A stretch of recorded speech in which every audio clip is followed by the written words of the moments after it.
விலங்குகள் மனிதர்களைக் கண்டு அஞ்சாமல் தங்கள் சொந்த விதிகளின்படி வாழ்கின்றன.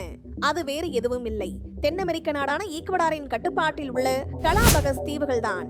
கலாபகஸ் தீவுகள் அமெரிக்க கண்டத்திலிருந்து சுமார் 965 கிலோமீட்டர் மேற்கே பசிபிக் பெருங்கடலில் அமைந்துள்ளன.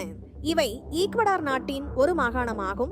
இந்த கலாபகஸ் தீவுகள் கடலுக்கு அடியில் உள்ள எரிமலைகளின் வெடிப்புகளால் உருவானவை. இந்த புவியியல் இருப்பிடம் மற்றும் தனிமைப்படுத்தப்பட்ட தன்மைதான் இங்குள்ள உயிரினங்களின் தனித்துவமான வளர்ச்சிக்கு வழிவகுத்தது.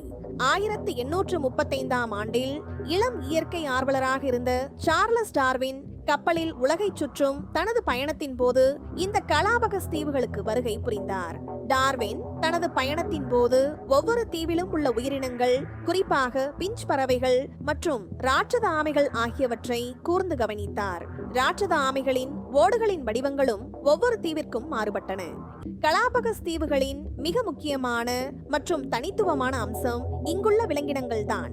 இவை உலகின் வேறு எந்த பகுதியிலும் காணப்படாதவை, மேலும் மனிதர்களைக் கண்டு அஞ்சுவதில்லை. கலாபகஸ் ராட்சத ஆமைகள் இவை உலகின் மிகப்பெரிய ஆமைகள். 400 கிலோகிராம் எடை வரை வளரக்கூடியவை.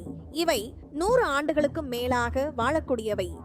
இந்த ஆமைகள் காரணமாகத்தான் இந்த தீவுகளுக்கு கலாபகஸ் என்று பெயர் வந்தது.